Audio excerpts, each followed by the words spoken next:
The American Revolution, A History, The Conflict That Shaped a Nation, written by Harry Montgomery, narrated by Cedar Reyes.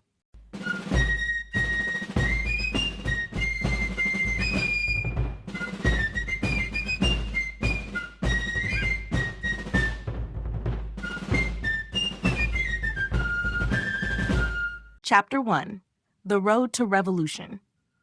The path leading to the American Revolution was shaped by a series of escalating conflicts between the British Crown and its colonies. Tensions began to rise in the mid-18th century as Britain sought to assert more control over its American territories. After the costly French and Indian War, Britain faced a significant national debt and turned to its colonies as a source of revenue. The imposition of new taxes on the colonies, including the Sugar Act of 1764 and the Stamp Act of 1765, marked the beginning of widespread discontent. These laws were seen by many colonists as an infringement on their rights, as they had no direct representation in the British Parliament. The rallying cry of "No taxation without representation" became a powerful slogan for those opposing the British measures. In response to these policies, the colonists began organizing protests. The Stamp Act Congress of 1765 was a significant early attempt at collective action, bringing together representatives from 9 colonies to challenge the Stamp Act. The colonists boycotted British goods, and the resistance movement began to take shape. The British government responded by repealing the Stamp Act in 1766, but the damage had already been done. The colonists had tasted the power of collective action, and their resistance continued to grow. In the following years, Britain enacted other measures that further exacerbated tensions. The Townshend Acts of 1767, which imposed duties on glass, paper, and tea, were met with widespread opposition. Colonists viewed these taxes as another attempt to control them without their consent. The Boston Massacre of 1770, in which British soldiers killed 5 colonists during a confrontation, further fueled anger and resentment. The event was widely publicized by colonial leaders like Samuel Adams, who used it as a propaganda tool to rally support for the cause of independence. By the early 1770s, the situation had become increasingly volatile. In 1773, the British government passed the Tea Act, which granted the British East India Company a monopoly on tea sales in the colonies. This move was seen as another attempt to enforce British control, and it led to the Boston Tea Party, a direct act of defiance in which American colonists, disguised as Native Americans, dumped an entire shipment of tea into Boston Harbor. The British response to this was swift and harsh. The coercive acts of 1774, known in the colonies as the Intolerable Acts, were intended to punish Massachusetts for its defiance. These acts closed Boston Harbor, restricted local government, and allowed British officials accused of crimes in the colonies to be tried in Britain. The Intolerable Acts galvanized colonial resistance and led to the formation of the First Continental Congress in September 1774. Representatives from 12 colonies gathered in Philadelphia to coordinate their response to the British measures. The Congress called for a boycott of British goods and sent a petition to King George III, seeking redress of their grievances. However, when the British government refused to address their concerns, the colonies began to prepare for the possibility of armed conflict. By the time the battles of Lexington and Concord broke out in April 1775, the road to revolution had been firmly established. The colonists had come to believe that their rights as Englishmen were being violated, and they were willing to take up arms to protect those rights. The seeds of the American Revolution had been sown, and the conflict was about to begin. The impact of British policies. British policies in the decades leading up to the American Revolution played a central role in shaping the political, economic, and social landscape of the colonies. These policies, designed to generate revenue and assert imperial authority, created a series of grievances that would ultimately undermine the trust between the colonies and their mother country. After the costly French and Indian War, Britain faced a substantial national debt, which led the government to adopt a series of tax measures intended to offset this burden. However, these policies were perceived by the colonial population as blatant economic exploitation and an infringement on their traditional rights as Englishmen. The imposition of taxes such as the Sugar Act and the Stamp Act not only placed an additional financial strain on the colonists, but also challenged their sense of self-governance. The idea that taxes were being levied without any form of representation in the British Parliament resonated deeply with the colonists. The slogan, "No taxation without representation," emerged from this period, symbolizing the fundamental political divide between the British Crown and the colonists. Many believed that these new fiscal measures violated their long-established rights as English subjects and set a dangerous precedent for royal overreach. Economic consequences of these policies were significant. Colonists relied heavily on trade, both among themselves and with international markets. However, the mercantilist approach of the British government limited economic freedom by regulating colonial trade to benefit the mother country. The enforcement of various trade laws and navigation acts interfered with local businesses, stifling the entrepreneurial spirit. As merchants and farmers found themselves under the heavy hand of British regulation, many began to see the Crown's policies not as protective measures, but as exploitative impositions that served only to enrich Britain at the expense of local prosperity. In addition to economic restrictions, the cultural impact of these policies was profound. The repeated imposition of unpopular laws not only created financial burdens, but also fostered a growing sense of injustice among the colonists. The policies were seen as an erosion of the traditional rights of self-determination that had been cultivated during the early colonial period. As colonial assemblies and local governments had managed their own affairs for years, the sudden intervention by a distant authority with little understanding of local conditions was met with deep resentment. This resentment was amplified by the actions of British troops stationed in the colonies, who were increasingly seen as enforcers of an overbearing and unrepresentative government. Over time, these fiscal and regulatory measures contributed to an environment of hostility and suspicion. The colonists began to forge their own identity, distinct from that of their British counterparts, driven by the conviction that their freedoms were being systematically curtailed. The economic disadvantages imposed by British policies were not merely financial burdens. They were also symbolic of a broader struggle for autonomy and justice. Ultimately, the sustained impact of these policies helped to mobilize public opinion against the Crown, setting the stage for a revolutionary movement that would redefine the relationship between the colonies and Britain. The policies intended to unify the empire instead served as a catalyst for division, igniting a desire for self-governance and laying the groundwork for the birth of a new nation. The growth of colonial unity. In the decades preceding the American Revolution, diverse colonies gradually recognized that their shared grievances against British policies could forge a powerful sense of unity. Initially, each colony had operated with its own priorities and local customs, but a series of interlinked challenges spurred a collective sentiment that transcended regional differences. The imposition of a sequence of taxes and regulations by the British government, which directly affected trade, local economies, and the political freedoms of the colonists, played a significant role in catalyzing this shift toward unity. In response to escalating tensions with Britain, colonial leaders began to engage in cross-regional dialogue, laying the foundation for coordinated resistance. Meetings, such as those convened by groups of merchants and local political figures, provided the early framework for discussing common goals. These initial conversations gradually evolved into more formal assemblies, ultimately giving rise to organizations that reflected a true pan-colonial identity. The idea that the colonies could achieve more together than they could separately was a relatively new concept, yet its power became evident as colonial newspapers and pamphlets spread messages of shared injustice and collective action. These publications not only informed a broad audience, but also nurtured a growing awareness among colonists that the struggle against British domination was a unifying endeavor.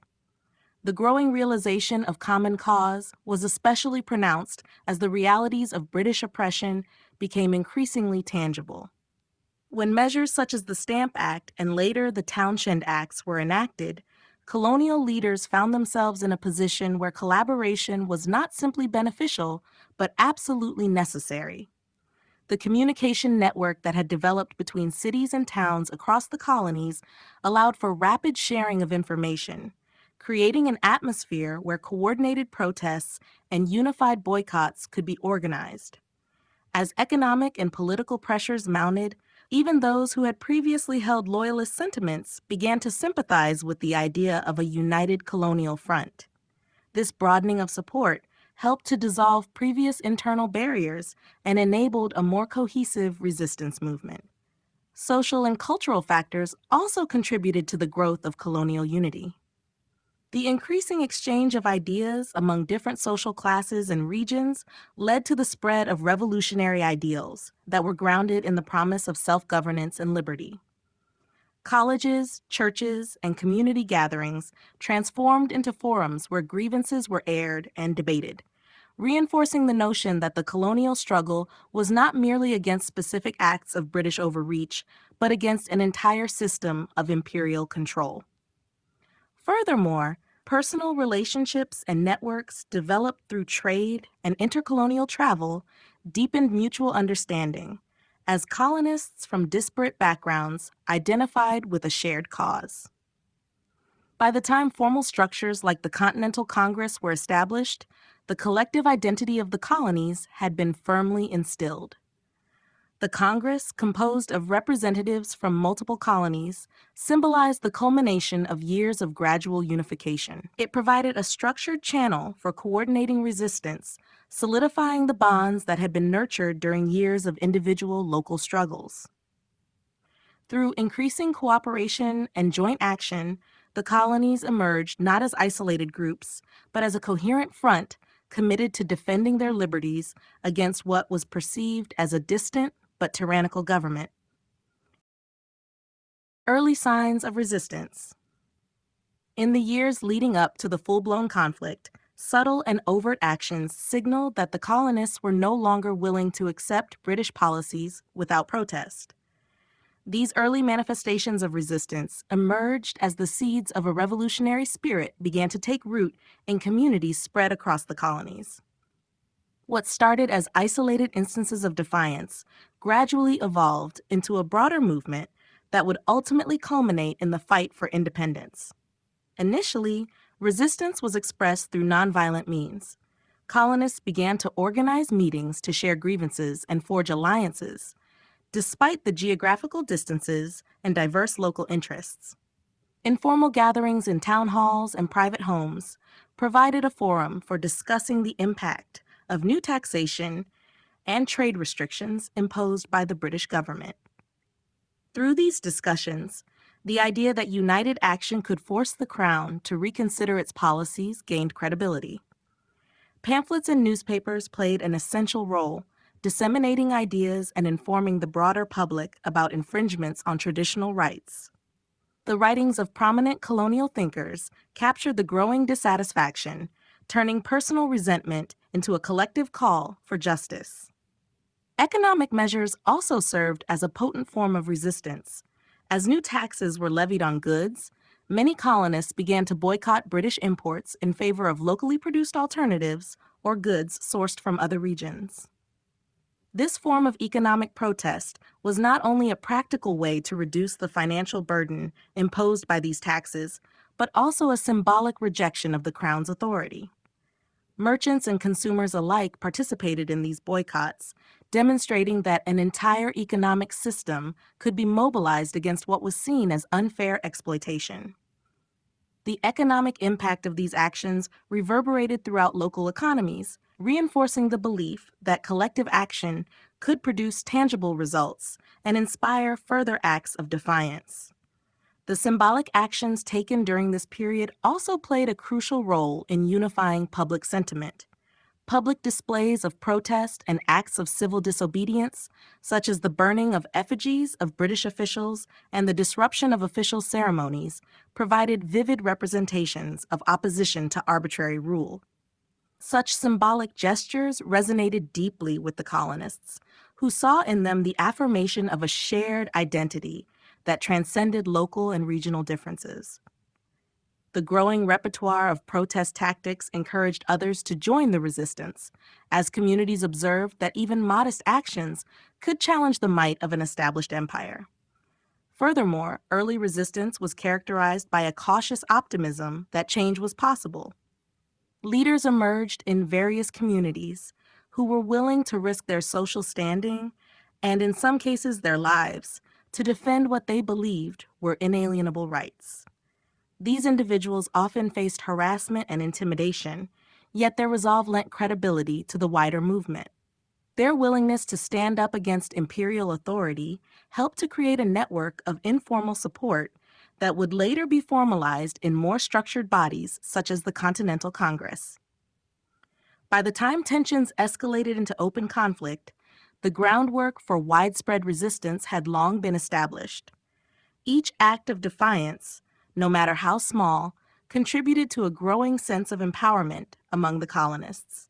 These early signs of resistance demonstrated that the spirit of independence was already alive and would soon blaze into a full-scale revolution, forever changing the course of history for the emerging nation.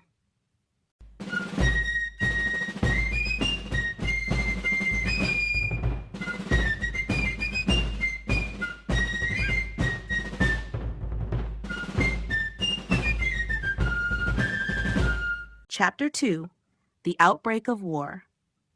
As tensions reached a boiling point, the colonies moved from protest to armed confrontation, marking the beginning of a conflict that would eventually become the American Revolution.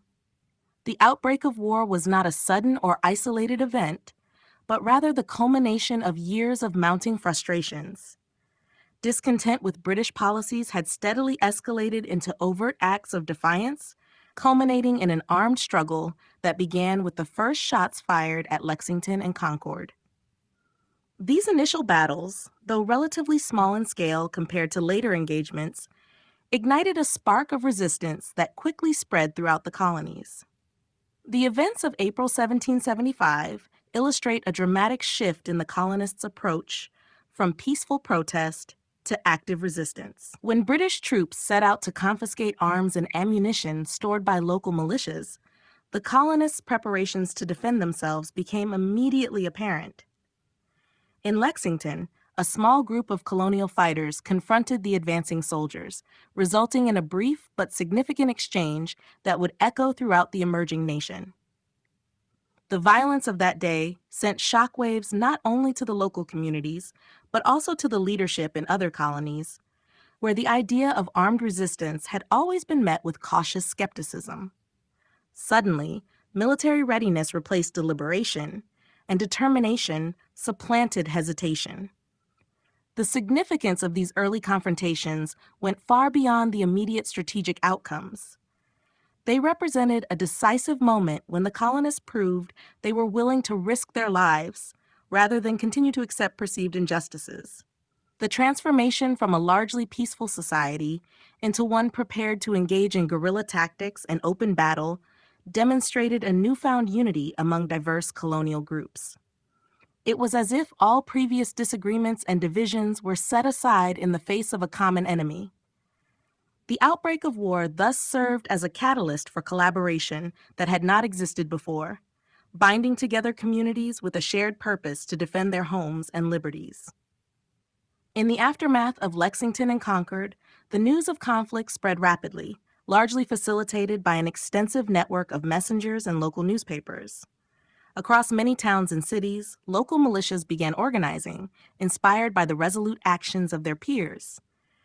This rapid mobilization was unprecedented, transforming previously local disputes into a broader regional conflict that encompassed the majority of the colonies. In many cases, Ordinary citizens, once reluctant to challenge the established order, now found themselves joining a larger movement that was both defensive and revolutionary. The outbreak of war had created a sense of urgency, uniting disparate colonial communities with the shared realization that the future of their lives and governance hung in the balance. As the British government scrambled to manage the unfolding events, colonial leaders recognized that the power dynamics had irrevocably shifted. The outbreak of armed conflict challenged the legitimacy of British rule and sparked a momentum that would eventually lead to formal declarations of independence. In this initial phase of the war, the bravery of local militias and the swift response to British aggression signified not only a turning point in the struggle for self-determination, but also set the stage for what would become a protracted and defining struggle for freedom. The outbreak of war in April 1775 thus marks the moment when ideas and protests transformed into a full-scale fight for a nation's future. The Battles of Lexington and Concord. The Battles of Lexington and Concord marked the beginning of open-armed conflict between colonial militias and the British Army, setting in motion events that would irrevocably change the course of history in America. In the early hours of April 19, 1775, British forces embarked on a mission to confiscate arms and ammunition that colonial militias had stockpiled. Intelligence of this plan had spread quickly among the colonists, and local leaders had alerted their communities, ensuring that resistance would be swift and determined. The encounter at Lexington, a small town near Boston, became the first flashpoint of the Revolution. At Lexington Green, a small group of colonial militia had gathered, expecting little more than a peaceful encounter. However, the British troops, moving in tightly packed formations, encountered an ambivalent resistance that soon escalated into violence. The exchange of fire that ensued resulted in several casualties among the militia. Although the British soldiers continued their mission, the event at Lexington carried immense symbolic significance. It demonstrated that the colonists were willing to take up arms in defense of their rights, even when faced with the professional efficiency of a modern army. This brief yet poignant confrontation was enough to galvanize the local population and set the stage for further resistance. Following the skirmish at Lexington, the British column advanced towards Concord, where additional supplies were known to be stored. In Concord, the scene was one of organized defiance rather than chaotic engagement. Colonial forces had prepared defensive positions and had coordinated a response. As the British troops encountered determined resistance, the situation rapidly deteriorated for them. The colonists had embraced a strategy of guerrilla warfare, utilizing the natural terrain to their advantage and launching hit-and-run attacks on the advancing British soldiers. This approach, significantly different from the conventional methods favored by the British military, turned the tide of battle. The colonists' intimate knowledge of the local geography allowed them to disrupt the British formation effectively. The retreat from Concord quickly transformed into a running battle as the British forces were harassed by increasingly organized colonial militias. The British, unaccustomed to facing such an unconventional style of combat on their journey back to Boston, found themselves ambushed at multiple points along the route. The colonists' determination to defend their homes and communities was evident in the fierce engagements that occurred during the retreat. This prolonged encounter not only inflicted considerable casualties on the British forces, but also illustrated the strategic value of local intelligence and community cohesion in military affairs. As the smoke cleared from the early morning battles, the impact of Lexington and Concord resonated across the colonies. These engagements shattered any remaining illusion that British rule could be maintained through force alone without the consent of the governed. The courage displayed by the colonial militias and the tactical use of the environment provided a blueprint for the emerging guerrilla warfare that would come to characterize much of the revolutionary struggle. The battles of Lexington and Concord left an indelible mark on the collective memory of a nation on the brink of independence, igniting the revolutionary spirit that would ultimately lead to the formation of a new country founded on the principles of liberty and self-governance. The role of the Continental Army. The formation and evolution of the Continental Army played a central role in transforming colonial resistance into a sustained and organized military effort that could stand against the professional British forces. This transformation was not merely a shift in tactics, but a fundamental change in the strategic approach to achieving independence. As hostilities escalated, the colonists recognized that isolated militias, though passionate, lacked the structure and discipline required to wage a prolonged war against one of the world's most formidable armies. The creation of a unified and dedicated Continental Army under the leadership of General George Washington was a decisive step in the struggle for American independence. At its inception, the Continental Army was an amalgamation of disparate groups who had come together in response to urgent calls for defense against British aggression. The Army's early challenges were numerous, including recruitment, training, and the procurement of adequate supplies and arms. These difficulties were compounded by the varied backgrounds of its members, ranging from experienced soldiers to farmers and tradesmen who had little military experience. Despite these hurdles, the Army set out to forge a new model of soldiering that was deeply rooted in the ideals of liberty and self-governance. The leadership of General Washington was instrumental in harnessing the potential of the Continental Army. His unwavering commitment, combined with his keen understanding of both traditional European military tactics and the necessity of adapting them to the unique conditions of the American theater, instilled a sense of purpose and unity among his troops.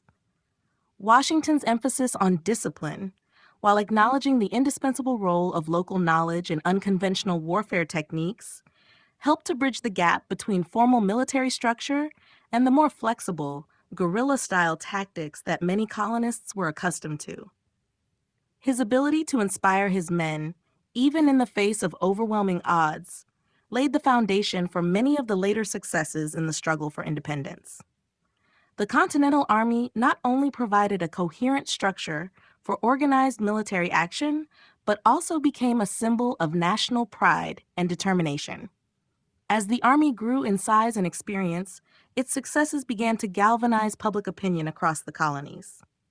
These victories, whether small skirmishes or larger battles, served as tangible proof that a dedicated and united fighting force could indeed challenge the might of the British military. This growing confidence was crucial in maintaining the momentum of the revolutionary movement during the long and arduous conflict. Over time, the Continental Army underwent significant transformations, continuously adapting its strategies and organization to meet the evolving demands of the war. The integration of diverse military experiences and the willingness to learn from both failures and successes allowed the Army to become a more effective combatant. The evolution of the Continental Army mirrored the broader progress of the American Revolution itself, as the colonies moved from a disparate collection of rebellious communities to a cohesive nation capable of self-defense and self-governance. In the end, the Continental Army emerged as more than just a fighting force. It became a potent symbol of the enduring spirit of the American people. Its legacy is seen not only in the military achievements of the Revolutionary War, but also in the formation of a nation founded on the principles of courage, resilience, and the pursuit of freedom.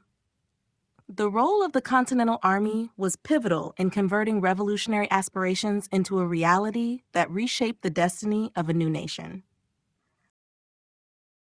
International alliances and support. During the course of the American Revolution, international alliances and support played a crucial role in bolstering the colonial struggle against British power. Beyond the borders of the emerging United States, the quest for independence resonated with nations and individuals who recognized the potential to weaken and establish global power while advancing their own geopolitical interests. The French alliance, in particular, proved to be one of the most significant factors that shifted the balance of the war in favor of the American cause, as it provided not only military resources, but also critical diplomatic backing. The French government, long rival to Britain, saw the revolution as an opportunity to diminish British influence and sought to aid the colonists both covertly and overtly. Early in the conflict, clandestine shipments of supplies and arms were arranged, which allowed the Continental Army to maintain its campaign despite shortages of resources. Over time, this support became more formalized. The French commitment culminated in the signing of a formal alliance in 1778, following American victories that demonstrated the viability of resisting British military might. This strategic partnership provided the Continental Army with much-needed naval support, soldiers, and additional supplies that proved decisive in subsequent engagements. Alongside French assistance, other international players also contributed to the revolutionary struggle, albeit in ways that were less conspicuous. Spain, while not formally allied with the American rebels, engaged in its own campaigns against British holdings, thus indirectly undermining the British war effort. Spanish forces diverted British resources as they waged war in other theaters, from Florida to the Gulf Coast, which relieved some of the pressure on American forces. Spain's involvement was driven by its own desire to reclaim territories lost to Britain in earlier conflicts and to reassert influence in the New World, thereby adding another dimension to the international contest between European powers. The Dutch Republic also played a part in supporting the American cause by providing a diplomatic back channel and through the facilitation of crucial international financial transactions. Dutch merchants, who engaged in trade with the colonies, were vital in securing loans and managing the complex financial affairs that sustained the revolutionary efforts. These economic maneuvers were instrumental in keeping the American cause afloat during critical moments when resources were stretched thin. Additionally, the perception of the American struggle resonated with the ideals of many Enlightenment thinkers, further encouraging European intellectual circles to back the American bid for independence. The cumulative effect of international alliances and support was profound. By tying down British resources and opening new fronts of conflict, foreign intervention not only increased the pressure on Britain, but also emboldened American resistance. The combined military and economic efforts provided the colonists with the resilience and extended reach needed to sustain a protracted conflict. Furthermore, these alliances reshaped the geopolitical landscape, setting a precedent for future international cooperation in the pursuit of common ideals such as liberty and self-determination. In the end, the success of the American Revolution cannot be understood solely as a domestic achievement. The significant contributions of France, the calculated moves of Spain, and the economic backing of the Dutch Republic, among others, exemplify the global dimensions of the conflict. This international support, alongside the determination and bravery of the American people, ensured that the revolution was not only a battle for independence, but also a transformative event that altered the course of international relations for generations to come.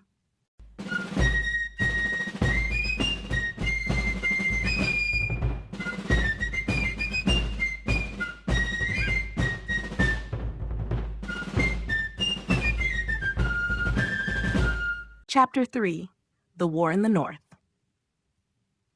The Northern Theater of the American Revolutionary War served as the initial proving ground for both the Continental Army and the British forces.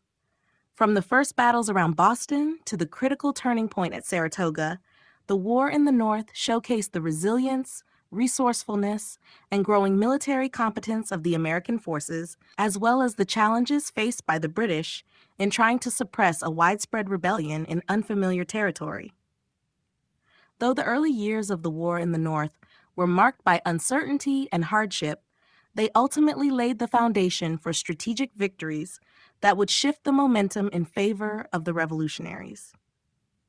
Following the clashes at Lexington and Concord, the Siege of Boston became the first major engagement of the war.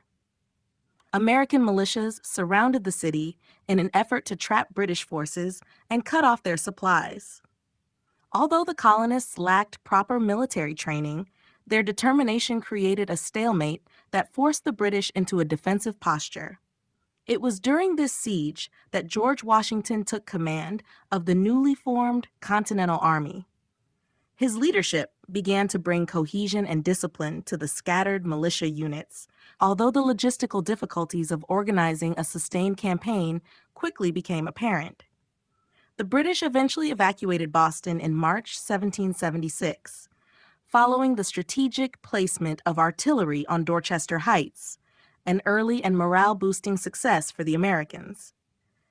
Despite the triumph in Boston, the war quickly shifted to New York, where the British launched a massive invasion to seize control of the vital port city and crush the rebellion.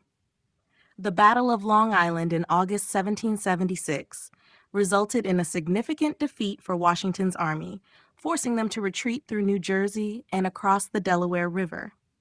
While this phase of the war tested the resolve of the Continental forces, it also revealed their ability to adapt. Washington's surprise attack on the Hessian forces in Trenton, after crossing the Delaware on Christmas night, reinvigorated the revolutionary cause and demonstrated that American morale and tactical innovation could turn the tide even after devastating setbacks. In the following year, the British aimed to isolate New England by controlling the Hudson River Valley. This plan culminated in the Saratoga Campaign of 1777, where British General John Burgoyne led an army south from Canada in an effort to link up with other British forces. However, the American forces, under General Horatio Gates and aided by leaders like Benedict Arnold, managed to cut off and surround Burgoyne's army. After a series of skirmishes and mounting losses, Burgoyne was forced to surrender at Saratoga. This American victory proved to be a major turning point in the war, as it convinced France that the colonists had the potential to win and led to the formal alliance that would bring critical support to the Revolution. The war in the North illustrated the difficulties faced by both sides. The Americans struggled with limited resources and internal divisions, while the British underestimated the resolve and adaptability of the colonists. Battles were often hard-fought and indecisive, but each engagement revealed a growing sense of American identity and purpose. The Northern campaigns, though costly, helped forge the Continental Army into a more experienced and unified force, and they delivered key victories that would prove instrumental in sustaining the Revolution as it expanded into other regions. The Siege of Boston. The Siege of Boston marked the first major military engagement of the American Revolutionary War and set the tone for the long struggle ahead. After the clashes at Lexington and Concord in April 1775, colonial militias surrounded Boston in an attempt to contain the British troops stationed there. This early confrontation revealed the seriousness of the colonial resistance and the strategic complexity of what would become a full-scale war. Although neither side delivered a decisive blow during the siege, the events that unfolded helped solidify American resolve and provided valuable experience to the nascent Continental Army. As news of the fighting spread, thousands of colonial militiamen from Massachusetts and neighboring colonies poured into the area, determined to prevent the British from advancing further inland. By early May, the colonial forces had effectively surrounded Boston, cutting off land access and leaving the British dependent on their naval superiority for supplies and reinforcements. The British, under General Thomas Gage, found themselves trapped inside the city, their movements closely monitored by an increasingly organized and determined force of colonists. Though still lacking in formal military training, the colonial militias showed discipline and unity, which surprised many British observers. In June 1775, the siege escalated when colonial forces fortified Breed's Hill, mistakenly thought to be Bunker Hill, overlooking Boston Harbor. The resulting Battle of Bunker Hill became one of the most intense early confrontations of the war. Although the British ultimately took the hill after multiple frontal assaults, they suffered heavy casualties. The American forces, though eventually pushed back, had proven that they could stand their ground against the well-trained British Army. This engagement boosted colonial morale and signaled that the conflict would not be quickly or easily resolved. During this time, the Second Continental Congress appointed George Washington as Commander-in-Chief of the Continental Army. Washington arrived in Cambridge, Massachusetts, in July 1775 to take command of the disparate and poorly supplied colonial forces. One of his first challenges was to bring order and structure to the militias, many of which operated independently and without standardized procedures. Washington's leadership helped instill discipline and coordination, gradually transforming the loosely organized groups into a more unified army. However, the army still lacked sufficient artillery and ammunition to challenge British control of Boston directly. The turning point of the siege came in early 1776, thanks to the efforts of Colonel Henry Knox. Knox led an extraordinary expedition to transport captured British cannons from Fort Ticonderoga in New York to Boston, a journey of more than 300 miles through harsh winter conditions. With these cannons in hand, Washington ordered them positioned on Dorchester Heights, a strategic point overlooking the city and harbor. The British quickly recognized that the artillery threatened their fleet and their hold on Boston. Rather than engage in another costly battle, British General William Howe ordered an evacuation of the city in March 1776, withdrawing thousands of troops and loyalist civilians by sea. The successful end of the siege was a major victory for the American cause. It not only forced the British to abandon one of their key strongholds, but also demonstrated that the Continental Army, under Washington's leadership, could achieve significant military success. The Siege of Boston served as a powerful symbol of colonial determination and marked the beginning of a long and difficult war for independence. The Battle of Saratoga. The Battle of Saratoga stands as one of the most pivotal moments in the American Revolutionary War, marking a turning point that reshaped both the military and diplomatic course of the conflict.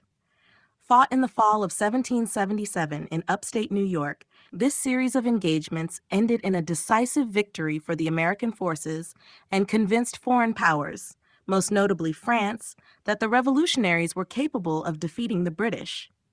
Saratoga not only boosted American morale, but also fundamentally altered the international landscape of the war by bringing critical foreign alliances into play. The British campaign leading to Saratoga was designed to isolate New England from the rest of the colonies by taking control of the Hudson River Valley. British General John Burgoyne led an army southward from Canada with the goal of meeting other British forces advancing from the west and the south. However, the coordination between British commanders was poor, and the supporting columns failed to arrive as planned.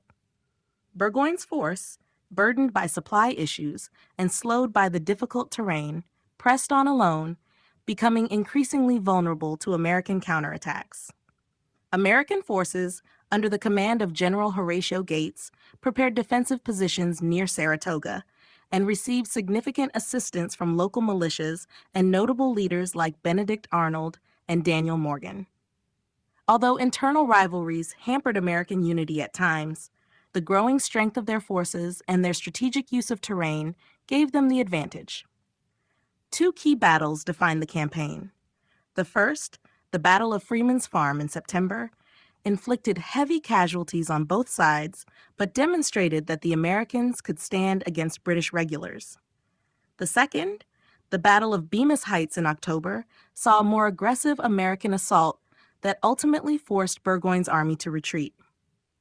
Benedict Arnold, despite his contentious relationship with Gates, played a crucial role in the American victory by leading a fierce attack that helped break the British lines. His leadership, though often overshadowed by his later betrayal, was instrumental in disrupting the British positions and pushing them toward surrender. As the British found themselves surrounded and cut off from reinforcements and supplies, Burgoyne had little choice but to negotiate terms. On October 17, 1777, he surrendered his entire army of nearly 6,000 men to the Americans. The victory at Saratoga had immediate and far-reaching consequences. News of the triumph spread quickly throughout the colonies, reinvigorating the revolutionary spirit at a time when morale had been faltering. More significantly, the outcome of the battle helped persuade France to formally enter the war as an ally of the United States.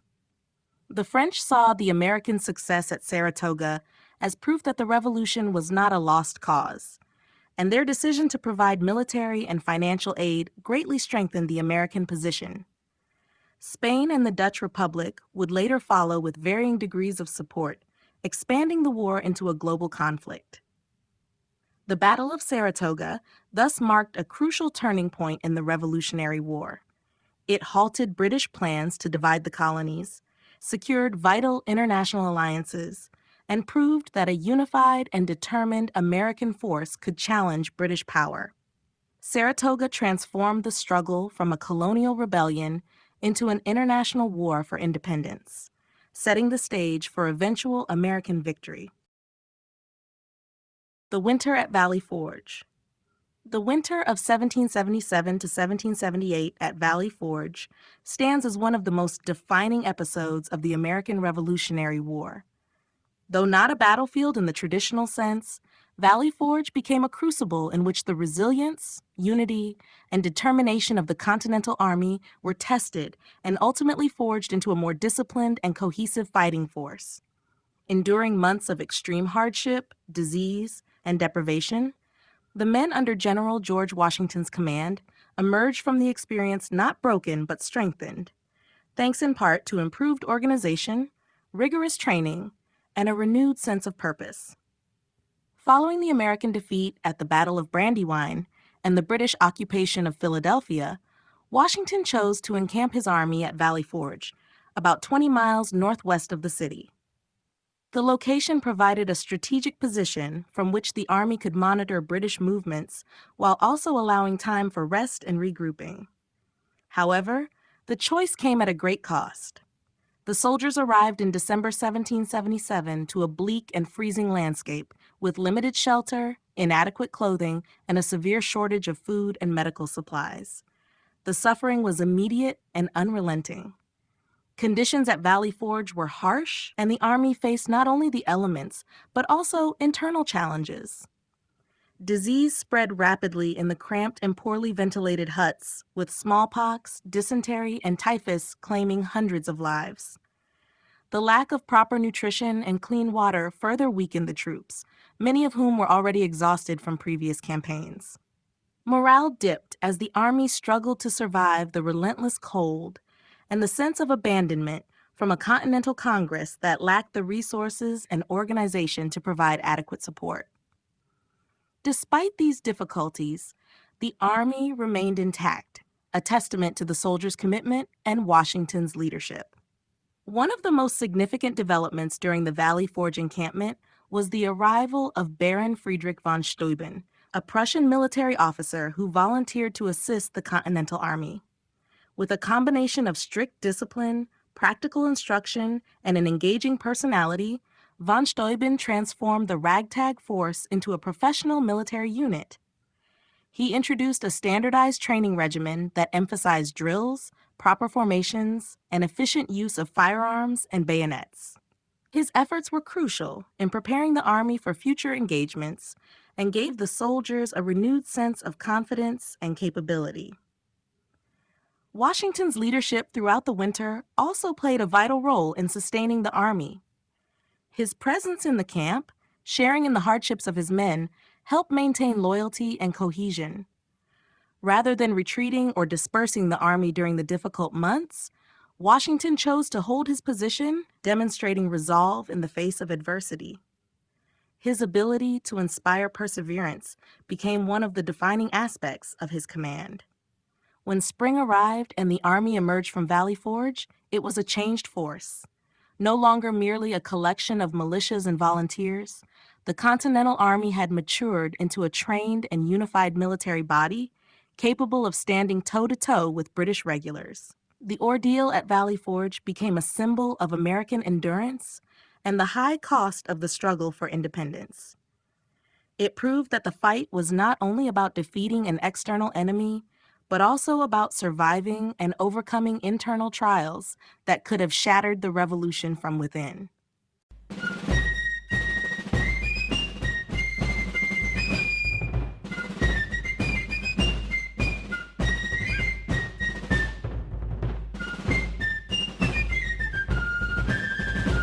Chapter 4: The War in the South.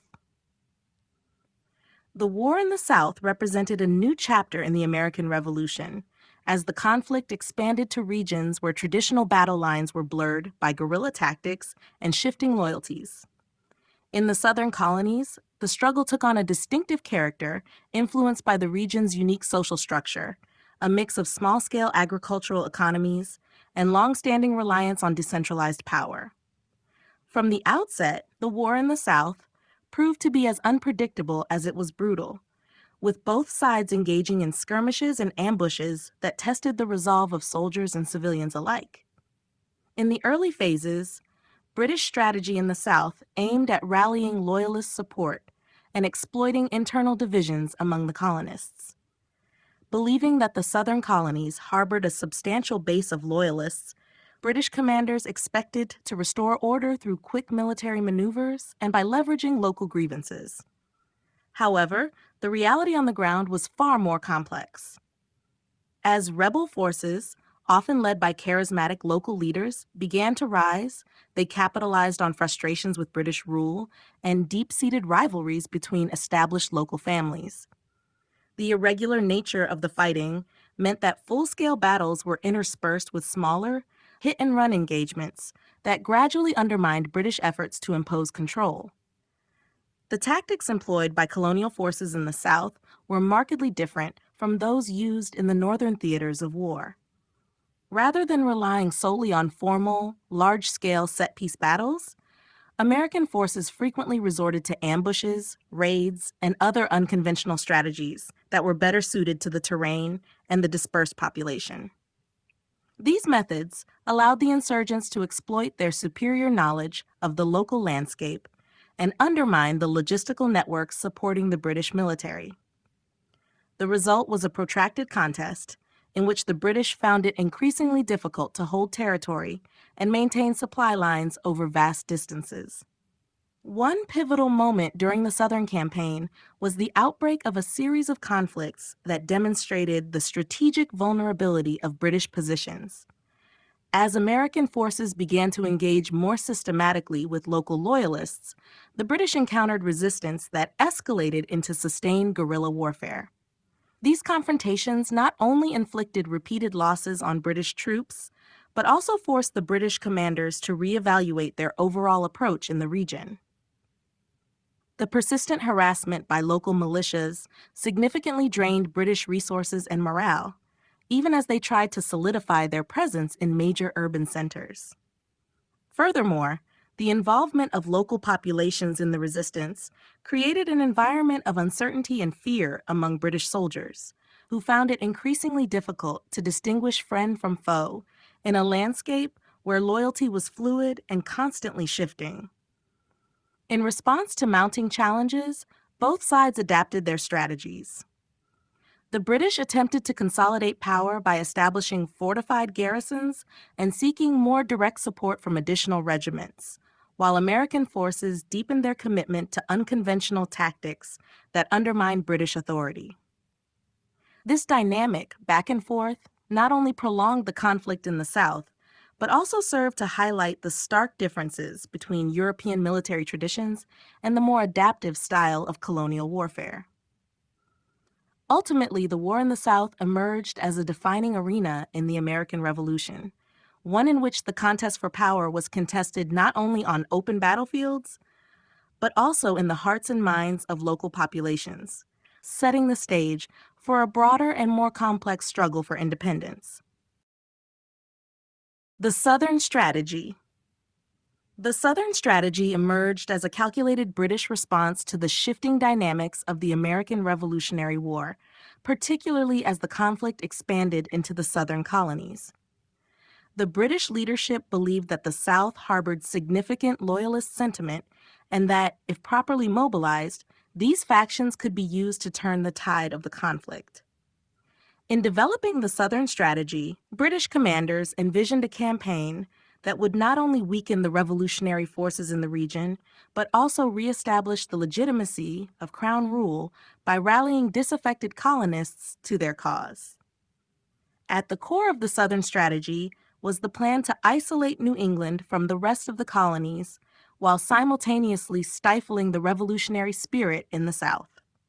British forces planned to leverage local support by promising a restoration of order and stability to those dissatisfied with the radical changes brought by the war.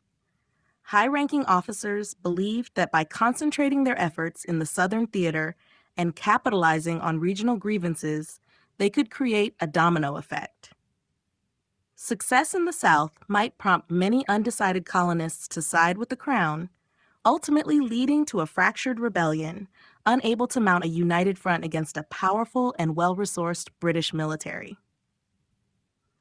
Key to this strategy was the recognition that the war in the South would require a shift away from conventional European combat tactics towards a more nuanced understanding of the region's unique social and geographic landscapes. Unlike the dense urban battlefields of the North, the South was characterized by sprawling plantations, rugged wilderness, and a populace that was far more dispersed. British commanders, therefore, had to devise a strategy that could adapt to unconventional tactics employed by local militia groups and guerrilla fighters. They attempted to use their superior discipline and training to impose order on regions where loyalty to the Crown was believed to be intact, while at the same time, they aimed to exploit the internal divisions among the Patriot ranks. Despite the initial optimism that the Southern strategy might yield considerable benefits, its execution quickly encountered significant hurdles. The expected level of Loyalist support did not materialize uniformly across the region. In many areas, deep-seated rivalries and long-standing regional identities undermined any potential coalition of Loyalists. Moreover, the difficulties imposed by unfamiliar terrain and extended supply lines hampered British efforts to maintain control over large geographic areas. Local patriot leaders, well attuned to the nuances of Southern politics, organized rapid and effective resistance that blunted the Crown's initiatives at every turn. This resistance forced British commanders to divert resources to quell frequent uprisings, further straining their ability to execute their broader plan. The Southern strategy also exposed the limitations of relying on promises and propaganda to secure loyalty. For many colonists, the appeal of self-governance and local autonomy outweighed the assurances of stability from distant authorities. The gradual disillusionment with British policies, coupled with the effective mobilization of revolutionary forces, eroded the foundation of the British plan. In this environment, the Southern strategy ultimately failed to secure the decisive Loyalist support that its architects had envisioned. Instead, it became a protracted struggle that highlighted both the resilience of the revolutionary movement and the complexities of colonial allegiances in a war that was unfolding on a global stage. The Battle of Kings Mountain. The Battle of Kings Mountain was a decisive engagement in the Southern theater of the American Revolutionary War that significantly altered the course of the conflict.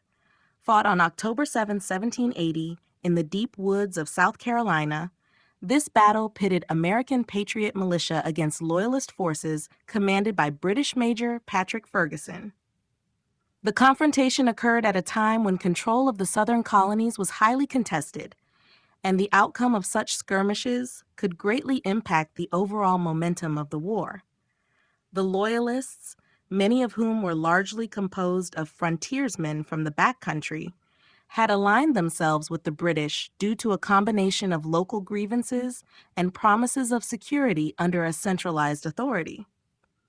Ferguson's ambition was to assert British influence in the region by marshalling these forces and establishing control over strategic points along the American frontier. His vision, however, soon met with determined opposition as patriot militias, deeply committed to the cause of independence and familiar with the local terrain, mobilized to counter the British strategy. The Patriot forces were predominantly volunteer militias drawn from local communities who had suffered under harsh British policies and were eager to protect their homes and independence.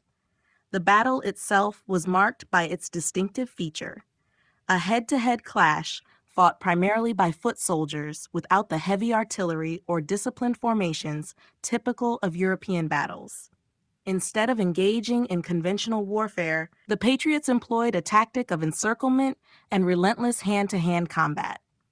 This intense, close-quarter battle took place on rough, hilly terrain, which the Loyalists were less accustomed to maneuvering effectively within.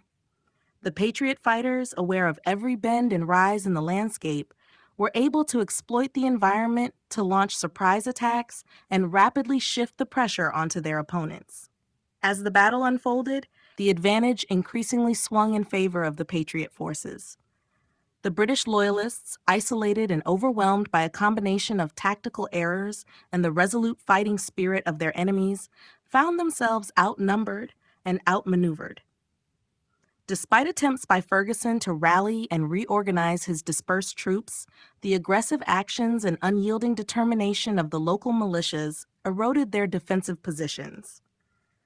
The battle devolved into a chaotic struggle, with the Patriots demonstrating both superior coordination and a profound commitment to the cause of freedom. Ultimately, Ferguson's forces were routed, and the death of several key Loyalist commanders dealt a severe blow to the British effort in the region. The victory at Kings Mountain provided a critical turning point in the Southern campaign. It not only disrupted British plans, but also boosted the morale of the Patriot movement across the South. The battle underscored the effectiveness of militia warfare and demonstrated that localized, spirited resistance could produce results that challenged the might of a well-trained British military presence. In a broader context, the triumph at Kings Mountain contributed to a rising tide of success for the American side, spurring further engagements and strengthening calls for continued resistance. This battle stands as a testament to the power of local initiative and the transformative impact that unity and resolve can have in the fight for independence. The role of guerrilla warfare. Guerrilla warfare emerged as a significant and adaptive strategy during the American Revolutionary War, providing the colonial forces with an effective means to counter the superior numbers and conventional tactics of the British Army. Unlike traditional battlefield confrontations that relied on formalized troop movements and direct engagements, guerrilla tactics were rooted in unconventional methods, enabling the revolutionaries to exploit their intimate knowledge of the local terrain and the dispersed nature of British forces. This approach transformed the dynamics of warfare in America and proved that persistence, mobility, and resourcefulness could compensate for deficiencies in training and heavy weaponry. From the onset of the conflict, American fighters recognized that the vast expanses of wilderness, rugged landscapes, and densely forested regions provided a unique advantage.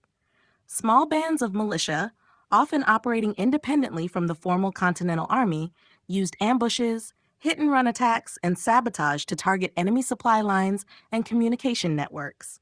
These intermittent strikes sowed confusion and disrupted the British ability to coordinate a cohesive strategy. The guerrilla fighters avoided large-scale confrontations where British strength and discipline would likely prevail, instead focusing on drawing the enemy into less advantageous positions where the local geography could be turned into an asset. Their tactics forced British commanders to divert resources and adapt their strategies in attempts to hunt down elusive adversaries. The impact of guerrilla warfare was not limited to military maneuvers. It also had important psychological and political ramifications. For the British soldiers, the constant threat of ambush and the realization that any area could suddenly become a battlefield undermined their sense of security and operational control. This lingering fear made it difficult to establish a stable presence, especially in regions where the population was sympathetic to the revolutionary cause. In turn, the persistence of these tactics bolstered the morale of the American forces, as each successful ambush or tactical retreat served as a reminder that they were inflicting tangible damage on an otherwise formidable opponent. The guerrilla warfare approach reinforced the narrative that the war was not solely decided on the basis of numbers and training, but was also a contest of wills. The effectiveness of guerrilla tactics was evident in several notable campaigns where the unconventional methods contributed directly to strategic victories. In regions such as the southern colonies, local militia fighters, familiar with the terrain and motivated by a deep-seated loyalty to their communities, played a critical role in undermining British efforts to consolidate control. Their ability to move stealthily through backroads, forests, and mountains allowed them to isolate enemy detachments and disrupt logistical lines, thereby weakening the overall British war effort. The cumulative effect of these sporadic engagements gradually eroded British confidence and forced the leadership to reconsider traditional methods of warfare. Furthermore, guerrilla warfare created a framework for decentralized resistance that proved resilient against attempts at centralized suppression by British forces. This approach allowed for a flexible and highly adaptive form of combat that persisted despite setbacks and changing circumstances. In the end, the success of guerrilla tactics was instrumental in transforming what might have been a series of isolated skirmishes into a sustained campaign that contributed significantly to American eventual independence. The legacy of these unconventional strategies continues to inform modern military doctrines, demonstrating how adaptability and local insight can redefine the balance of power in asymmetrical conflicts.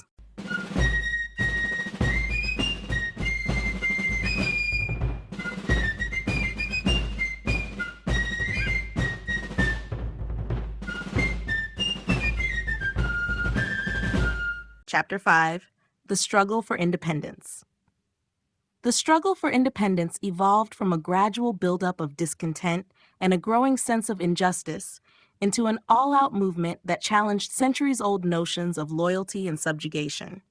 As the revolutionary spirit took hold across the colonies, the battle for self-determination became less about isolated protests and more about a comprehensive transformation of governance and society. What began as a series of localized acts of defiance gradually coalesced into a unified call for autonomy from an overbearing imperial power. Early in the Revolution, colonists wrestled with the idea that they could forge a new political identity separate from Britain. This ideological shift was driven by a deep-seated belief in natural rights and the inherent dignity of self-government, ideas that were cemented by Enlightenment thinking and the growing body of revolutionary literature. These writings not only challenged the legitimacy of British rule, but also inspired a wide array of citizens, from farmers to urban merchants, to reimagine the future of their communities. As tensions escalated, the vision of an independent nation spread rapidly, aided by increasingly effective means of communication, such as pamphlets, newspapers, and public gatherings. The transformation of rebellion into a structured effort to achieve independence was reflected in the political developments of the time. The formation of the Continental Congress provided a forum in which representatives from various colonies could deliberate on their common grievances and coordinate a united strategy against British authority. The Congress not only served as the administrative backbone of the revolutionary effort, but also symbolized the emergence of a collective identity that transcended regional differences. This burgeoning unity was further solidified by the drafting of key documents, including declarations and petitions, that articulated both the rationale for independence and the vision of a self-governing republic. Militarily, the struggle for independence was marked by a mix of conventional engagements and unconventional tactics. The Continental Army, under the leadership of General George Washington, steadily grew from a loosely organized assemblage of militias into a more disciplined fighting force. This transformation was crucial, as it allowed the colonists to confront one of the world's most powerful armies on increasingly equal footing.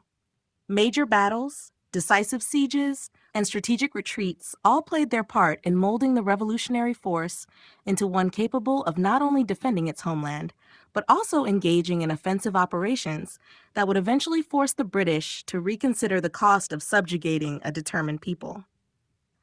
Economic pressures and international dynamics also influenced the struggle.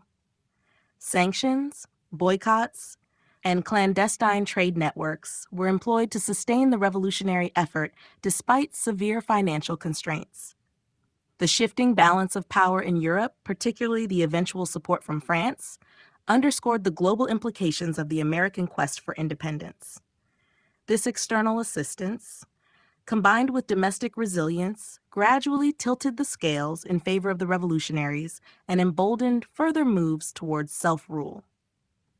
In sum, the struggle for independence was a multifaceted process that involved not only military engagements and political restructuring, but also a profound rethinking of the very nature of authority and governance.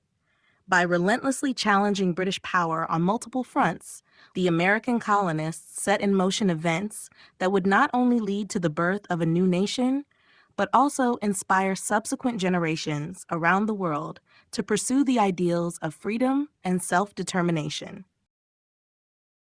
The Declaration of Independence. The Declaration of Independence stands as a landmark document not only in American history, but also as an enduring symbol of the universal struggle for liberty and self-determination. Drafted during a period of unprecedented political ferment, the Declaration emerged from a process that involved intense debate among colonial leaders and was ultimately adopted by the Second Continental Congress on July 4, 1776. Its issuance marked the formal severance of political ties with Britain and set forth a bold assertion of fundamental rights that resonated around the world. At its core, the Declaration of Independence was driven by the Enlightenment ideals of individual liberty, equality, and natural rights. Influenced by thinkers such as John Locke and Jean-Jacques Rousseau, the authors argued that governments derive their just powers from the consent of the governed, and that it is not only the right, but also the duty of the people to alter or abolish oppressive regimes. This philosophical foundation provided a powerful justification for the radical decision to break away from British rule, as the document sought to explain and legitimize the colony's actions to both domestic and international audiences. The drafting process itself was a formidable challenge. A committee comprising influential figures like Thomas Jefferson, John Adams, and Benjamin Franklin was tasked with encapsulating the broad grievances of the colonies and articulating a vision of a new order. Jefferson, often credited with crafting the eloquent language of the document, succeeded in weaving together a narrative that balanced the ideals of freedom with a detailed enumeration of the colonists' long list of grievances against the British Crown. The text meticulously outlined the ways in which the British government had violated the inherent rights of the people, emphasizing how repeated abuses had rendered the colonial relationship intolerable. Once the draft was completed, it underwent vigorous scrutiny and debate among the delegates of the Continental Congress. Its final form not only cemented the ideological break with Britain, but also laid the groundwork for the future American political system. Through its preamble and subsequent sections, the Declaration presented a clear argument that sovereign power resided in the people rather than in a distant monarchy. This revolutionary concept not only justified the immediate rebellion, but also paved the way for the development of republican government based on democratic principles. In addition to its legal and philosophical significance, the Declaration of Independence played a crucial role in rallying support for the revolutionary cause. Its stirring language, with powerful phrases proclaiming unalienable rights and the necessity of self-governance, inspired colonists to unify under a common banner against tyranny. Internationally, its impact was equally profound, as it offered a clarion call for freedom that resonated with peoples under oppressive regimes, catalyzing movements for independence around the globe. Ultimately, the Declaration of Independence encapsulated the aspirations of a fledgling nation determined to redefine the relationship between the state and its citizens. It remains a testament to the enduring belief in human rights and continues to serve as a beacon for those who seek to challenge unjust authority and forge new paths to self-determination. The foreign support of France. French support during the American Revolution was pivotal in transforming a fledgling rebellion into a viable challenge against one of the era's strongest imperial powers. From covert assistance in the early years to full-scale military intervention following key American victories, French aid not only provided critical resources, but also bolstered the morale of the colonial forces. The French government's decision to back the American cause was driven by a confluence of strategic interests, ideological affinity with Enlightenment principles, and a long-standing rivalry with Britain. Early in the conflict, the French were motivated by the desire to weaken British influence and recover lost territories or prestige in the wake of previous wars. French diplomats and military advisors played discreet yet important roles by funneling arms, supplies, and financial support to the colonists. Although initially hesitant to confront Britain directly, the French found in American resistance an opportunity to strike at their common enemy without committing large armies. This calculated risk was influenced by the global balance of power and the recognition that a successful rebellion in the colonies would undermine Britain's international standing. The turning point came with the American victory at Saratoga in 1777, which provided concrete evidence that the American forces could challenge British military might. This breakthrough convinced King Louis VI and his advisors that the American struggle was not merely a regional dispute, but part of a broader contest for global supremacy. Consequently, France entered into a formal alliance with the United States in 1778. With this alliance, France committed not only to diplomatic and financial support, but also to direct military engagement.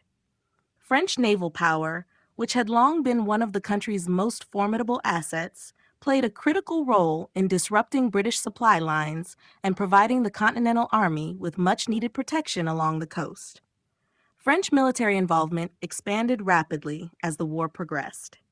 Troops, artillery, and naval vessels were dispatched to support American forces in various theaters. French commanders collaborated with their American counterparts to plan coordinated operations that maximized the advantages of their respective strengths.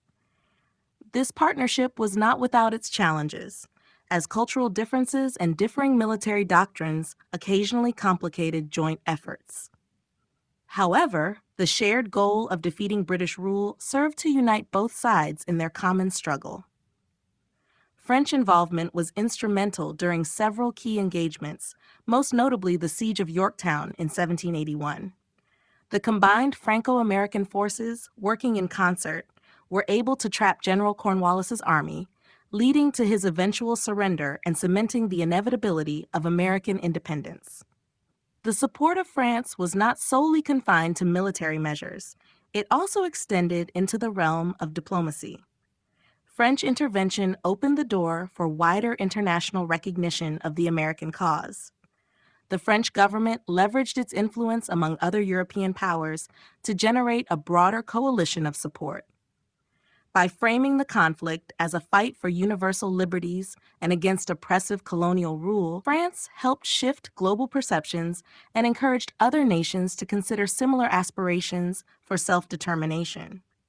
In this manner, French assistance contributed to the ideological legacy of the Revolution. Ultimately, the foreign support of France was a critical element in the American struggle for independence. It not only provided indispensable military and financial resources, but also reshaped the diplomatic landscape of the era, ensuring that the colonial fight would resonate far beyond the shores of North America.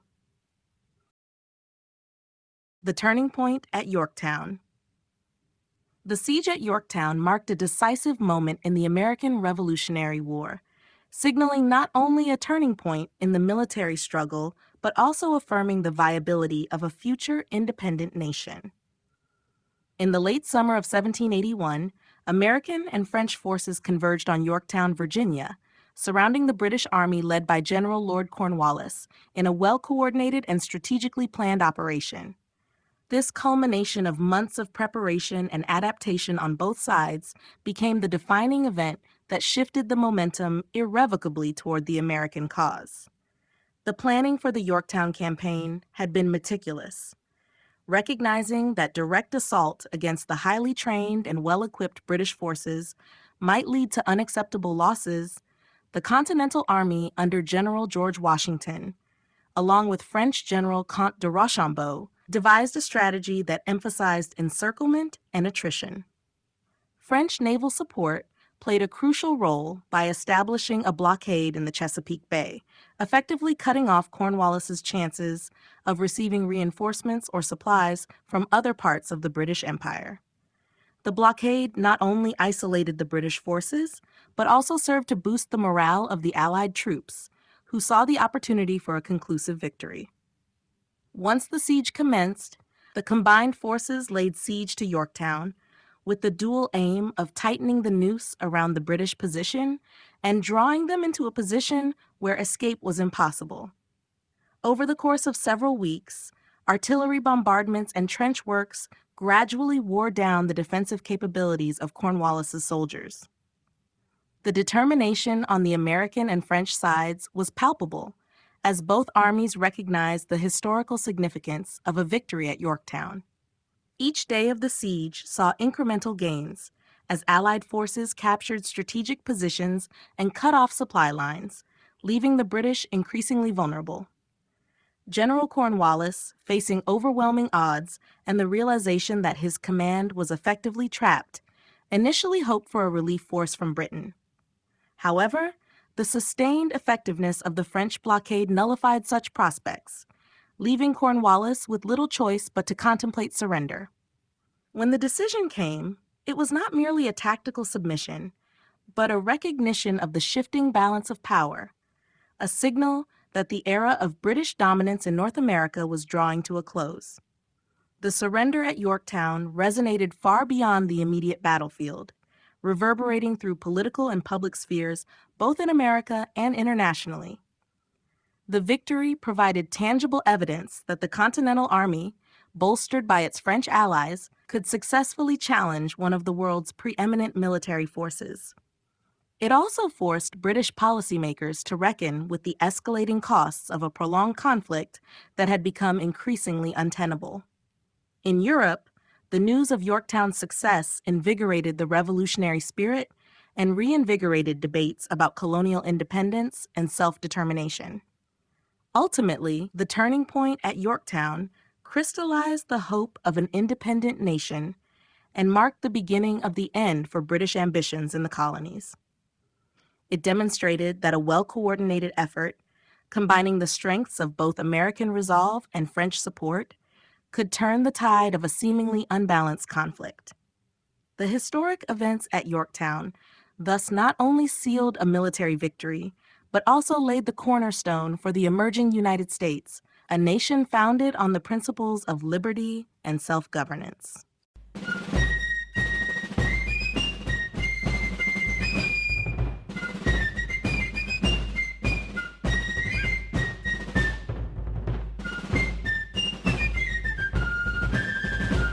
Chapter 6: The Final Stages of the Revolution. As the Revolutionary War entered its closing phase, the cumulative weight of military victories, strategic setbacks, and persistent diplomatic pressure began to shift the balance definitively toward the American cause. The final stages of the conflict were characterized by an intensification of both military campaigns and political maneuvering, as British forces faced mounting challenges on all fronts. The momentum, gained through pivotal engagements such as Yorktown, inspired revolutionary leaders and solidified the resolve among the colonists to see the struggle through to the establishment of a new nation. In the months following the surrender at Yorktown, British efforts to regain control of the colonies were hampered not only by depleted resources and morale, but also by a growing recognition at home that the cost of continuing the war was unsustainable. With the tide of public opinion beginning to turn in Britain against the prolonged conflict, political leaders in London gradually shifted their focus towards negotiating a settlement. This evolving political climate paved the way for secret channels of communication between the British government and American negotiators, setting in motion processes that would ultimately culminate in peace negotiations. The revolutionary forces, meanwhile, capitalized on their newfound confidence. The transformation of the Continental Army from a group of disjointed militias into a cohesive and battle-hardened fighting force bore significant fruit, as remnants of British resistance were continually pushed back. Local skirmishes and smaller battles dotted the final phase of the conflict, reflecting both the persistence of the fighting spirit among American patriots and the difficulty the British encountered in maintaining control over a vast and diverse territory. In many regions, the war devolved into a war of attrition, where guerrilla tactics and widespread civilian support for the revolution gradually eroded the British hold on contested areas.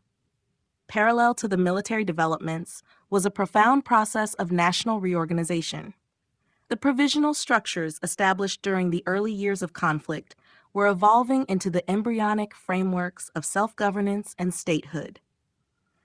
The ideas enshrined in foundational documents such as the Declaration of Independence gained practical expression in the establishment of local governments and legislative bodies. This dual focus on military victory and political organization signified the American determination not only to repel British forces, but also to create a stable, autonomous society in the aftermath of conflict. However, the final stages of the revolution were not without enduring challenges. The presence of loyalist communities continued to complicate the post-war landscape, as many colonists who had supported British rule found themselves facing uncertain futures in a rapidly changing political environment. Additionally, the task of rebuilding war-torn regions and integrating diverse regional interests into a coherent national vision required delicate balancing and significant sacrifice. The revolutionaries were confronted with the enormous task of reconciling past conflicts with the need to forge a new inclusive nation. Ultimately, the culmination of these military, political, and social forces was formalized in the Treaty of Paris in 1783. The treaty marked not only the cessation of hostilities, but also the international recognition of American independence. It signified the end of colonial subjugation under British rule and paved the way for the emergence of a nation built on ideals of liberty, self-governance, and resilience in the face of adversity. The final stages of the revolution thus encapsulated the arduous journey from rebellious resistance to the foundation of a new and enduring democratic society.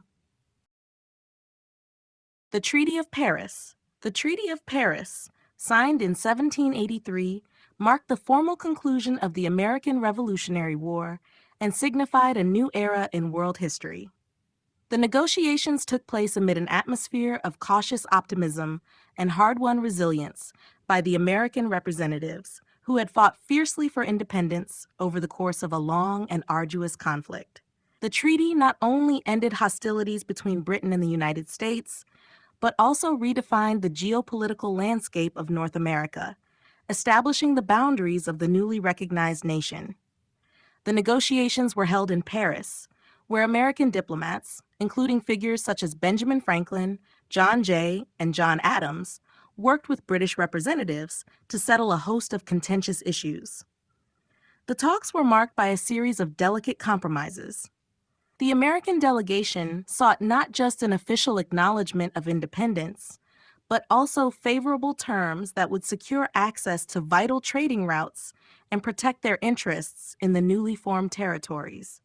At the same time, the British were eager to withdraw from a costly and increasingly unpopular conflict and the discussion focused on bringing an orderly resolution to the war rather than on assigning blame for the decades-long colonial dispute.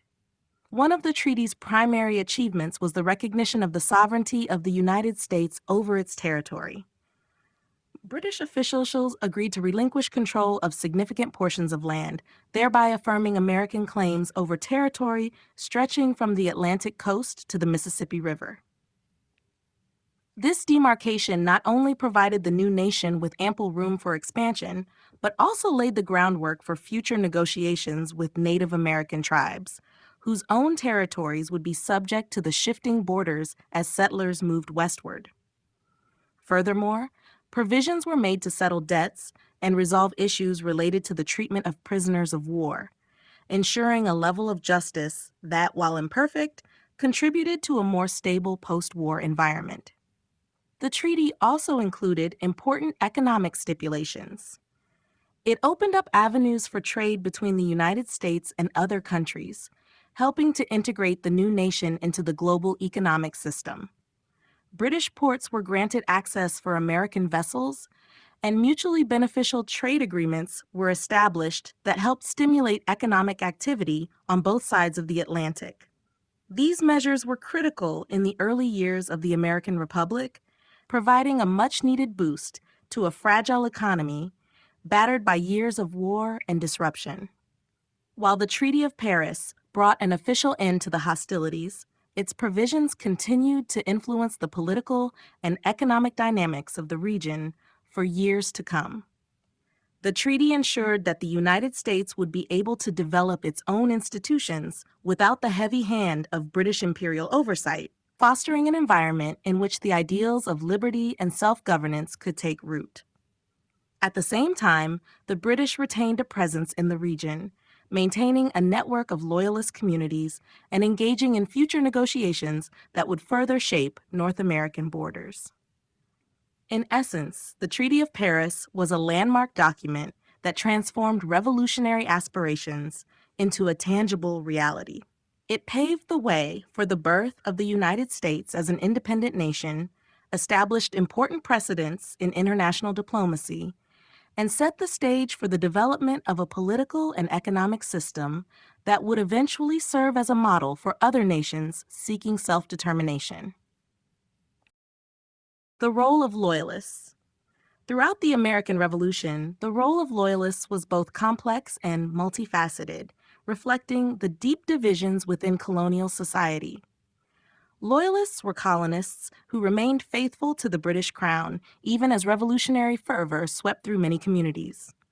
Their presence during the war added a layer of internal conflict to an already brutal struggle against external oppression, as they often found themselves caught between a desire for stability and the escalating demands of the revolutionary cause.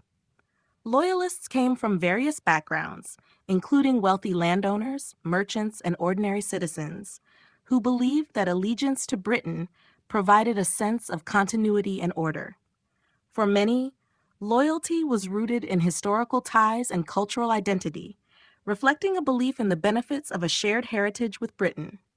Economic interests also played a significant role. Those who prospered under British trade policies or had strong commercial networks with Britain were inclined to support the established order. As the revolutionary movement advanced, these individuals argued that the perceived tyranny of British rule was being exaggerated by a vocal minority and that the benefits of remaining within the empire outweighed the uncertainties associated with independence. Their role on the front lines of the internal struggle was not limited to passive loyalty. Loyalists actively organized militias, provided intelligence to British forces, and engaged in direct confrontations with patriot groups. Their local knowledge and established networks often gave British commanders an edge in areas where the colonial sentiment was divided. In some regions, loyalists found themselves in positions of authority, contributing to governance structures that sought to maintain British control.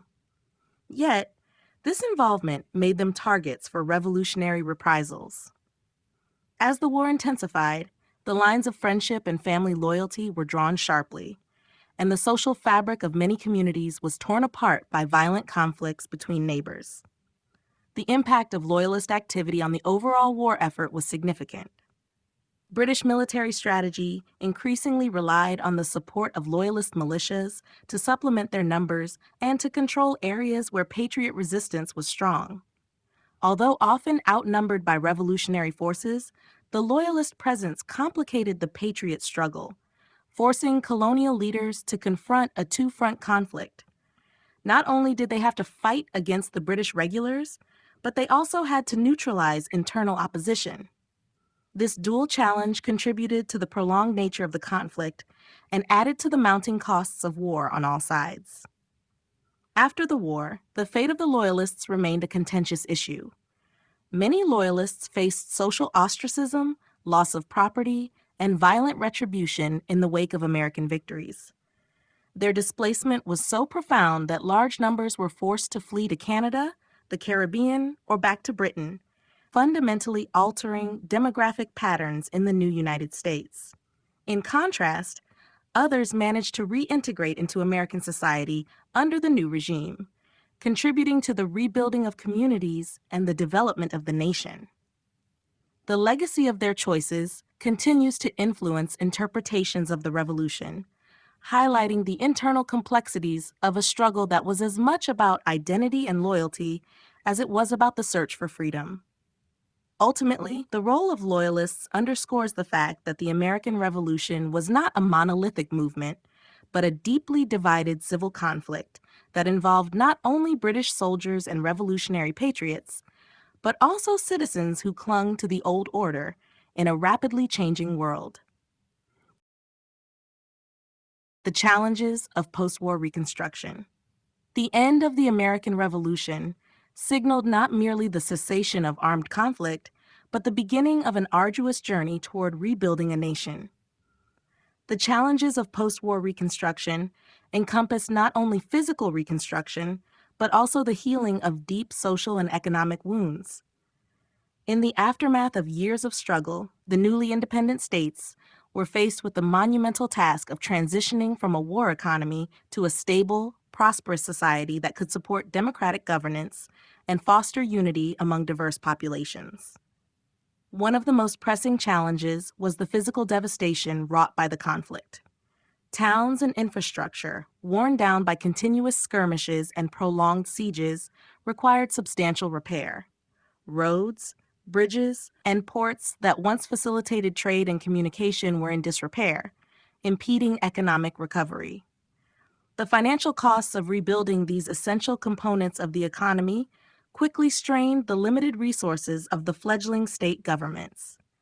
The economic disruption was compounded by the need to reallocate funds previously directed toward warfare, forcing policymakers to prioritize between immediate humanitarian needs and long-term structural investments. Economic reconstruction was also closely tied to the complex task of addressing the war's financial burdens. The war had left deep scars on public finances, with accumulated debts and inflation that undermined monetary stability. Efforts to establish a reliable system of taxation and to manage war debts were fraught with difficulty, as competing regional interests and the absence of centralized authority further complicated fiscal policies. The emerging nation had to balance the expectations of creditors with the necessity of providing relief to citizens who had suffered through years of scarcity and economic hardship. This fiscal balancing act was a key element in the broader struggle to forge a stable economic foundation that could sustain growth in the post-war era. Social reconstruction was equally challenging, as communities struggled to reconcile the divisions that the war had exacerbated. The conflict had not only pitted the colonists against a distant imperial power, but also divided friends, families, and neighbors. The experiences of Loyalists and Patriots highlighted the deep ideological rifts that remained even after the cessation of fighting. In many regions, efforts to reintegrate former Loyalists into the new political and social order were met with resistance and lingering resentment. Bridging these divides required a careful process of reconciliation, as communities sought to come to terms with the shared losses of a conflict that had reshaped their way of life. Furthermore, the transformation of governance itself presented an array of post-war challenges. The institutions inherited from the colonial era often proved ill-equipped to manage the demands of a modern and independent state. There was a pressing need to establish legal frameworks that would guarantee individual rights, ensure equitable representation, and promote the rule of law. The drafting of new state constitutions and eventually the federal constitution was undertaken under the weight of high expectations and considerable skepticism from a populace weary of war and uncertain of the future. This period of political experimentation was marked by both innovation and discord, as leaders sought to devise systems that would embody revolutionary ideals while confronting practical realities. In essence, the challenges of post-war Reconstruction were multifaceted and interconnected, involving the restoration of physical infrastructure, the stabilization of an economy in turmoil, and the healing of societal rifts that had been deepened by conflict. The process of rebuilding not only tested the resilience and ingenuity of the new nation, but also laid the groundwork for the development of democratic institutions and a unified national identity. The struggle to overcome these challenges ultimately became one of the defining chapters in the story of American independence, reflecting both the cost of freedom and the enduring commitment to creating a better future.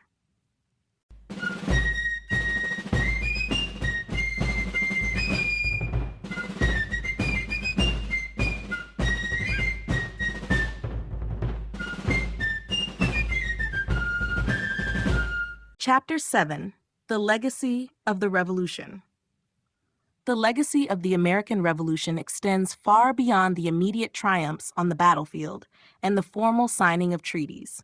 It is a legacy that resonates in the enduring ideals of liberty, democratic governance, and individual rights, which continue to influence not only the United States, but also societies around the world. The revolutionary struggle transformed a collection of disparate colonies into a nation unified by the belief in self-governance and the inalienable rights of its citizens. This transformation has left an indelible mark on political, social, and economic structures, ensuring that the spirit of the revolution remains a foundational aspect of American identity. At its core, the revolution was about challenging established authority and reimagining the relationship between the governed and their government. Enlightenment ideals provided a framework that questioned traditional hierarchies and promoted the notion that power should emanate from the consent of the people. By asserting their right to self-determination, the founders set in motion a process that would pave the way for modern democratic institutions. The successful creation of a republic based on these principles was revolutionary in its own right, laying the conceptual groundwork for subsequent movements aimed at securing civil liberties and political rights across the globe. The revolution also served as a catalyst for social change, helping to foster a sense of national unity that transcended regional and class divisions. While the struggle for independence was marred by internal conflicts and hardships, it ultimately united diverse groups around a common cause.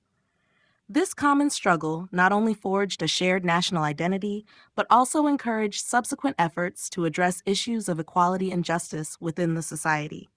Over time, the revolutionary ideals would inspire movements for abolition, women's suffrage, and civil rights, each of which built on the foundational claim that all individuals possess inherent rights. The enduring message of the revolution continues to provide a beacon for those seeking to challenge systems of oppression and inequality. Economically, the revolution disrupted established mercantilist systems and ushered in a new era of economic independence. Freed from the constraints imposed by imperial policies, the new nation began to develop its own economic structures designed to promote innovation, entrepreneurship, and domestic self-sufficiency. Although economic challenges persisted, the shift away from a system that favored distant colonial powers allowed for the gradual growth of a market-based economy.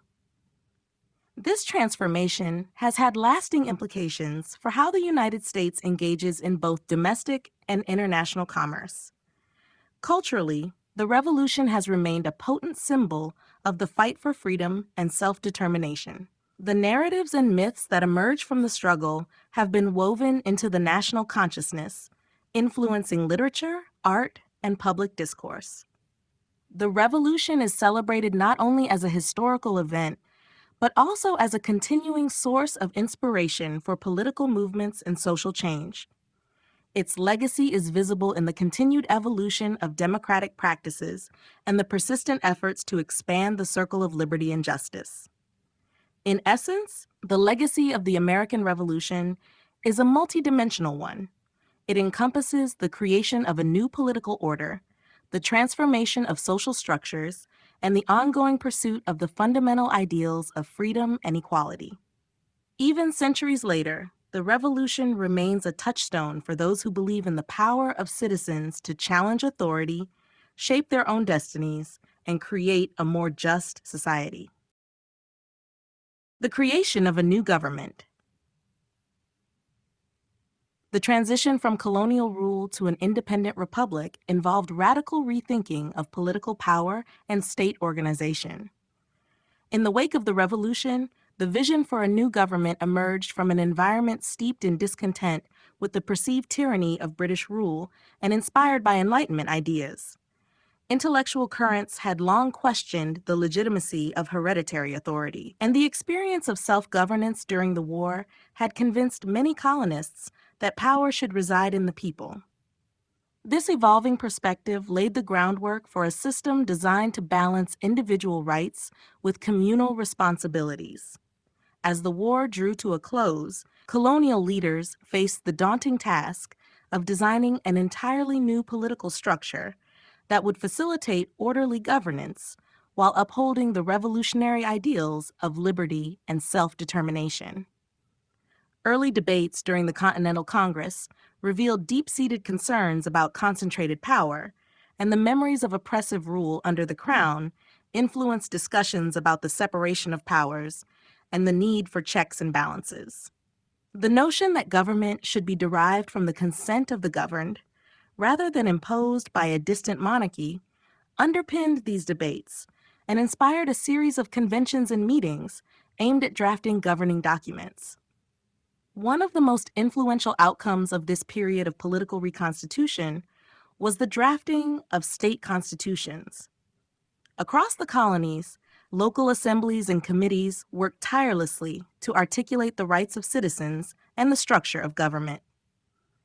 These documents represented a radical departure from British traditions by explicitly stating principles such as free elections, judicial independence, and the protection of inalienable rights. The emphasis on local autonomy ensured that even as states moved toward unity, each retained a distinct character and a measure of self-governance. This patchwork of state constitutions eventually informed the broader national conversation about the form of central government that would be acceptable to all.